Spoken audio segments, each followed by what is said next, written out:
Movie review, Voice in the Room, starring Sonia Edge, Anthony Woode, Thelma Chukwayam, Chisom Agowike, King David. Duration, 2 hours 29 minutes. If there's one thing we must all agree on, it's that Sonia Edge knows how to name a movie.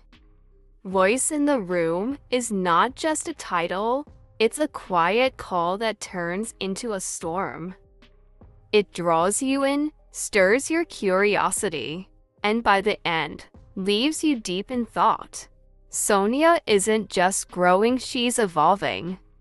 From actress to director, she's putting in the work and it shows. And this film, it's proof. It may not be perfect, but it's real, raw, and meaningful. The storyline, pain, perseverance, and unspoken voices. Sachima, a struggling single mother, is doing everything she can to raise her young son, Jadena. Life hits hard: financial struggles, threats of eviction, and an uncertain future. Just when things look hopeless, an act of kindness from a church member gives her a new place to stay. But the house isn't just walls and windows, it holds secrets. What begins as a glimmer of hope quickly turns into a deep unraveling of painful pasts and long-buried truths. Sachima is forced to face trauma she thought she had left behind, and her strength is tested in unimaginable ways, acting as powerful, poised, and purposeful. Let's talk about the cast. Sonia Edge carries the role of Sachima with grace and vulnerability.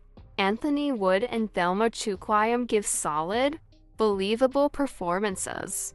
Chisom Agowike and others complete the ensemble with heart. Every character felt necessary, and their chemistry made the scenes come alive.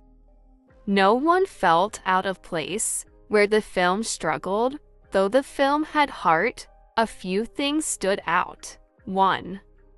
Lack of timeline cues. The story needed better progression markers. How long did Obinna stay in that state? How long was Jadena at home? These gaps made it hard to feel the weight of time passing too. Unrealistic recovery scenes. Jadena's spinal cord injury and his speedy recovery felt too convenient. One scene, we're calling for medical experts.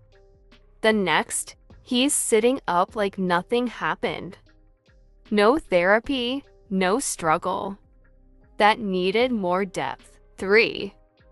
Obinna's journey was vague. His healing, both emotional and physical, was rushed.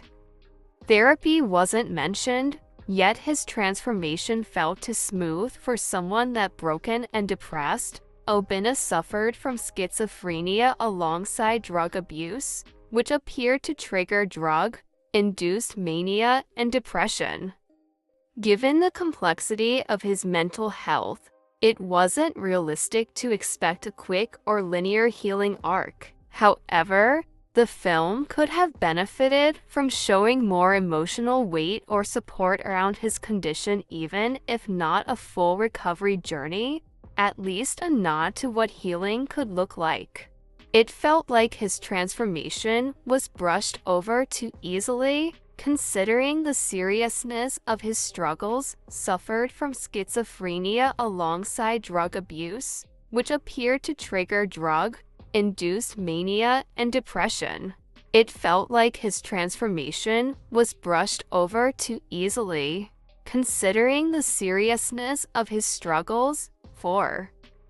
Lulu's behavior needed context. Her treatment of Jadena asking a child to wash her car and being emotionally cold was clearly coming from a place of trauma, but it was never addressed. A hint at her need for therapy would have made her more layered. 5. Pacing and runtime. At 2 hours 29 minutes, the film stretched longer than needed. Tighter editing could have delivered the same story in 1 or 50 minutes, making it punchier and more effective. 6. On the NSPPD mention, there was a brief mention of NSPPD, which many viewers would recognize as a popular online prayer platform. However, the reference felt incomplete. It wasn't clear whether Lulu actually prayed, drew strength from it, or if it led to any significant moment in the story. That cue seemed like a setup for a powerful spiritual turning point, but it wasn't followed through. I know we saw her pray, but was that NSSPD?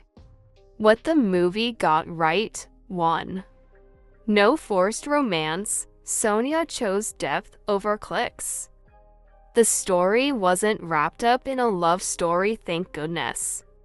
The focus stayed on healing, forgiveness, and truth. I really thought she'll fall in love with Obinna, but God bless her a beg. 2. Unique script. The plot was fresh. The twist wasn't just for shock, it added meaning.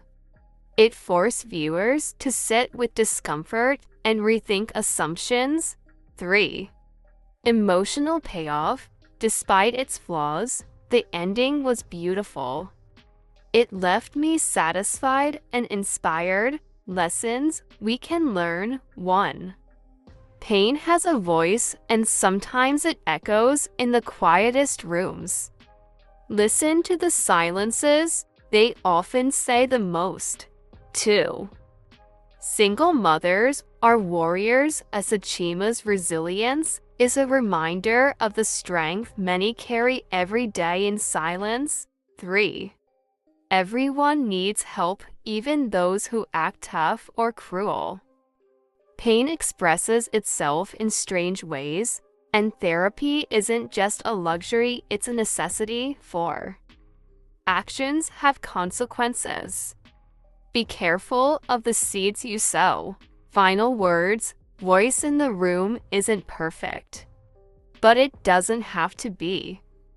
What it brings to the table: raw emotions, meaningful storytelling, and strong performances makes it a must-watch. For me, it's a 7/10. Sonia, you did that. You really did. Let's keep watching, keep learning, and keep supporting bold African stories like this.